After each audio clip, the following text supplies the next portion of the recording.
दोस्तों, इस वीडियो में हम जानेंगे कि अगर भारत में डॉक्टर भीमराव अंबेडकर का जन्म नहीं हुआ होता तो आज भारत की सामाजिक, राजनीतिक और कानूनी संरचना में कई बड़े बदलाव देखने को मिल सकते थे। अंबेडकर का योगदान न केवल दलित समुदाय के उत्थान में था, बल्कि भारतीय संविधान के निर्माण, सामाजिक समानता और मानवाधिकारों की स्थापना में भी था।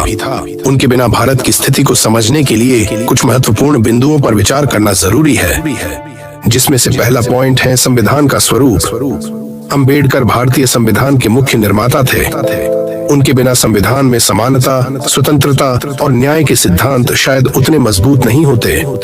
संविधान में अनुच्छेद 14 कानून के समक्ष समानता, अनुच्छेद 15 जाति, धर्म, लिंग के आधार पर भेदभाव का निषेध और अनुच्छेद 17 अस्पृश्यता का उन्मूलन जैसे प्रावधानों पर उनका गहरा प्रभाव था। इनके अभाव में भारत में औपनिवेशिक कानूनों का प्रभाव लंबे समय तक रह सकता था और सामाजिक असमानता को दूर करने वाला कोई ठोस ढांचा नहीं बन पाता। और ये भी संभव है कि संविधान में आरक्षण की व्यवस्था न होती, जिससे वंचित वर्गों को मुख्य धारा में लाने की प्रक्रिया धीमी पड़ जाती। और दूसरा पॉइंट है दलित और वंचित वर्गों की स्थिति। अंबेडकर ने दलितों और शोषित वर्गों के लिए आवाज उठाई और अस्पृश्यता के खिलाफ लड़ाई लड़ी। उनके बिना ये आंदोलन कमजोर रह सकता था और जाति व्यवस्था का कठोर ढांचा आज भी समाज पर हावी हो सकता था। शिक्षा और सामाजिक सुधार के उनके प्रयासों के बिना दलित समुदाय की प्रगति बहुत धीमी होती।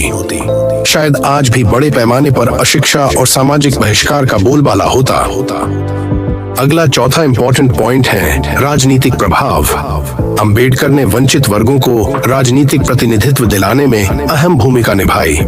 उनके बिना दलितों और अन्य पिछड़े वर्गों की राजनीतिक भागीदारी सीमित रहती और भारत की राजनीति में शायद ऊंची जातियों का वर्चस्व और गहरा होता। उनकी सोच ने बाद में कई राजनीतिक दलों और आंदोलनों को प्रेरित किया। उनके अभाव में ये आंदोलन कमजोर रहते और सामाजिक न्याय का एजेंडा पीछे छूट जाता। अगला महत्वपूर्ण पांचवा पॉइंट है धर्म और बौद्धिक प्रभाव। अंबेडकर ने बौद्ध धर्म को अपनाकर लाखों लोगों को जातिवाद से मुक्ति का रास्ता दिखाया। उनके बिना यह वैचारिक क्रांति न होती और शायद आज भी हिंदू धर्म के भीतर सुधार की प्रक्रिया रुकी हुई होती। उनकी किताबें जैसे एनिहिलेशन ऑफ कास्ट और दिटाल बुद्धा एंड हिज धम्म ने समाज को नई दिशा दी। इनके बिना भारतीय समाज में वैचारिक जागृति का स्तर कम रहता। तो अब आप सोच सकते हो कि अंबेडकर के बिना क्या संभावित परिदृश्य होता। अगर अंबेडकर न होते तो भारत में जातिगत भेदभाव और असमानता आज भी गहरी जड़ें जमाए हुए हो सकती थी। सामाजिक सुधार की गति धीमी होती और शायद देश में आधुनिक लोकतांत्रिक मूल्यों की जगह परंपरावादी और असमान व्यवस्था हावी रहती। संविधान कम समावेशी होता और वंचित वर्गों के लिए कोई मजबूत कानूनी ढांचा न होने से भारत की प्रगति में असंतुलन रहता। हालांकि यह भी संभव है कि उनके स्थान पर कोई और नेता उभरता, लेकिन अंबेडकर की तरह व्यापक प्रभाव और दूरदर्शिता वाला व्यक्तित्व मिलना मुश्किल होता। इसलिए इन सभी पॉइंट्स को देखते हुए हम निष्कर्ष निकाल सकते हैं कि अंबेडकर के बिना भारत शायद एक अधिक असमान, परंपरावादी और कम लोकतांत्रिक देश होता। उनकी अनुपस्थिति में सामाजिक न्याय और समानता की लड़ाई कमजोर पड़ती और आज का भारत आधुनिकता से ज्यादा अपने पुराने सामाजिक ढांचे में उलझा हुआ दिखता।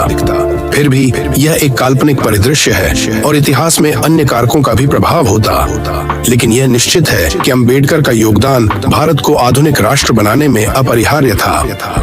ऐसे महत्वपूर्ण महामानव भीमराव अंबेडकर को आज भी यहाँ के लोग, नेता और विश्व लेवल पर भगवान मानते हैं और उनकी इस भविष्य दृष्टि वाली सोच को फॉलो करते हैं। वीडियो अच्छा लगा हो तो लाइक, शेयर और सब्सक्राइब करें। धन्यवाद।